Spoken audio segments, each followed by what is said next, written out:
नमस्कार मेरे नौजवान दोस्त, आज हम फिर से बात करने आ गए हैं हनुमान चालीसा में। मैंने इसके पहले बात किया था जय हनुमान ज्ञान गुण सागर, और मैंने बताया था कि जय हनुमान वो तभी हैं जब ज्ञान और गुण में समन्वय है और संतुलन है।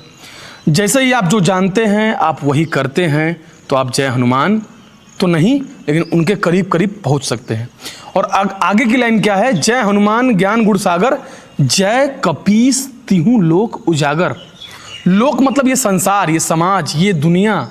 उजागर, उजागर मतलब प्रकाश, उजाला से बना है उजागर। जय हनुमान ज्ञान गुण सागर, जय कपीस तिहु लोक उजागर।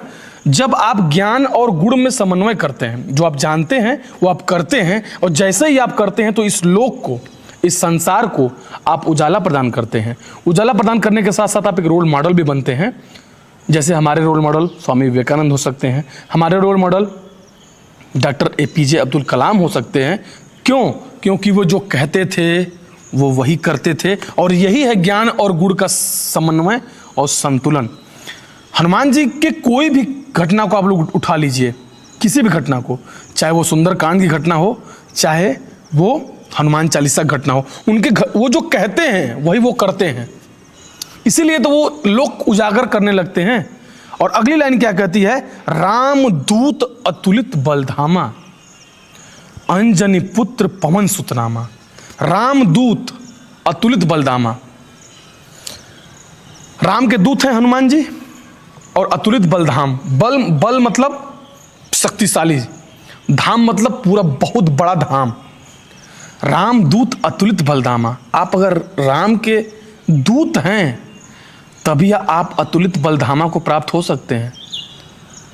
इतनी शक्ति होने के बावजूद भी कोई व्यक्ति दूत बनेगा? आजकल के ग्राम प्रधान दूत नहीं बनते हैं। बहुत बड़े राजनीतिक पद की बात तो छोड़ दीजिए, थोड़ा छोटा सा ग्राम प्रधान का पद पा जाएं तो उनको लगता है कि मैं दुनिया का प्रधानमंत्री हूं। वो गाड़ी पे ऐसे बैठेंगे, लगेगा कि बस इनके आगे पूरी दुनिया में कोई है नहीं। लेकिन हनुमान के कैरेक्टर से हमको सीखना चाहिए कि आप ज्ञान और गुण के सागर हैं, आप अतुलित बलशाली हैं, लेकिन फिर भी आप दूत हैं। आप दूत हैं। हमारे जितने भी जनप्रतिनिधि हैं इस देश में, अगर वो दूत की भांति, हनुमान की भांति इस जनता को राम मान लें, इस जनता को राम की संज्ञा दे दें, तो जन कल्याणकारी सुनिश्चित हो सकता है। देश हमारा, जो अब ये जो कल्पना की गई है ना 2047 तक हम विकसित राष्ट्र बनाएंगे, ये कल्पना की गई है। वास्तविकता में आप क्या हैं, आज क्या हैं, इसको जानना जरूरी है। इसलिए ये लाइन कहती है, इस लाइन से सब कुछ सीखा जा सकता है। ऐसा नहीं है कि सिर्फ राजनीतिक व्यक्तियों के लिए, समाज में रहने वाले लोग जो कह रहे हैं वही कर रहे हैं, ये भी बहुत बड़ी बात है। अंजनी पुत्र पवन सुतनामा, अंजनी के पुत्र हैं, माता अंजनी नाम, पवन सुतनामा। तो ये इन सभी लाइनों में हम यही सीख सकते हैं कि अगर आप अपने जो कहते हैं आप वही करते हैं, जो चीज़ आप जानते हैं आप वही करते हैं, तो आप लोक को उजागर करेंगे। और आप राम दूत तभी हैं, आप दूत तभी हैं जब आप अपने बल को, अपनी शक्ति को कम जानते हैं।